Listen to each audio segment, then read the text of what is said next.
Halo teman-teman, Assalamualaikum warahmatullahi wabarakatuh. Ketemu lagi dengan saya Ulu. Kali ini kita akan membicarakan apakah gerimis atau hujan bisa menyebabkan orang lebih mudah terserang penyakit. Oke, ikutin terus, jangan lupa subscribe ya.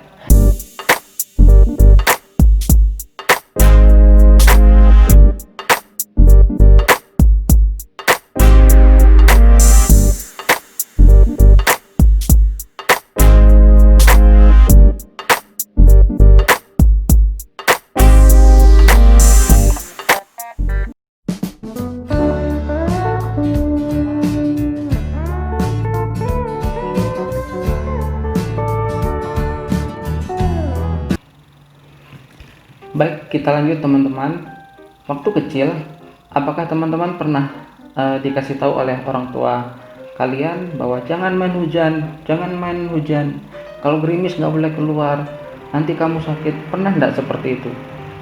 Baik, kita akan berbicara lebih lanjut tentang gerimis atau hujan ini. Apakah bisa menyebabkan orang gampang terkena penyakit? Baik, kita lanjut. Jadi mitos seputar gerimis dan hujan. Kita membahas mitos seputar gerimis dan hujan. Orang dulu bilang jika kita main hujan atau mandi hujan, kepala kita kena sama air hujan, maka kita akan gampang terserang penyakit flu, pilek, batuk, ya, bisa panas, demam dan segala macamnya, ya. Sehingga kita dilarang untuk mandi air hujan atau kehujanan atau kena air hujan dan gerimis sekalipun. Dan orang tua zaman dulu, ya, orang tua kita biasanya ngasih tahu kamu nanti kena masuk angin dan sakit bla bla bla bla. Oke, itu adalah mitosnya teman-teman. Selanjutnya kita akan berbicara apakah itu fakta atau bukan. Jadi dalam dunia kesehatan, di saat kita terserang suatu penyakit, maka akan terdapat sistem imun atau sistem kekebalan tubuh kita yang secara alami akan muncul dengan sendirinya. Orang tidak akan pernah sakit kecuali kalau orang tersebut terinfeksi oleh virus atau bakteri. Ya, itu yang pertama. Yang kedua bisa karena penyakit bawaan atau genetik. Yang ketiga bisa penyakit yang didapat, misalkan karena pola makan kita seperti kencing manis. Itu adalah penyakit yang didapat. Oke, ada dua tipe kencing manis yang nanti kita bahas ya teman-teman ya. Lalu kenapa kok kalau kita main hujan atau gerimis kita gampang sakit? Jadi ada teori seperti ini. Di saat kita terkena air hujan, maka suhu tubuh dan suhu di luar lingkungan kita akan semakin dingin. Nah, di saat dingin, maka kita biasanya langsung pakai selimut untuk menghangatkan badan kita sendiri. Tetapi ada yang terlupakan teman-teman. Kita jarang pakai masker, kemudian jarang menutup mulut, hidung ya. Sehingga di daerah wajah ini akan mengalami kedinginan. Dalam dunia kedokteran namanya vasokonstriksi ya. Artinya pembuluh darah itu sedikit untuk naik ke saluran pernapasan. Nah, kita ketahui bahwa darah itu akan mengalirkan banyak komponen ya, misalkan oksigen yang pertama, yang kedua ada pembuluh darah yang ada sel darah yang lain, ada trombosit, leukosit segala macam. Nah, di sini ada sel imunitas namanya yang dibawa oleh darah.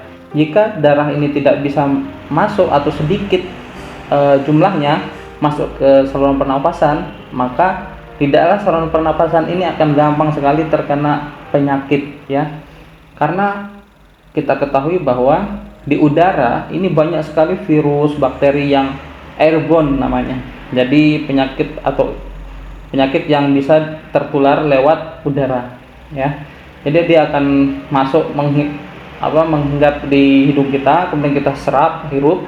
Nah, di sana terjadi penurunan daya tahan tubuh yang menyebabkan banyak orang yang gampang terkena flu, batuk, pilek, ya, panas, apalagi gampang sekali terkena ya. Apalagi kalau misalkan setelah kita hujan-hujanan kemudian kita kumpul di suatu tempat, nah, yang tempat itu banyak orang, itu juga bisa menyebabkan mudahnya penularan ya, penularan penyakit airborne.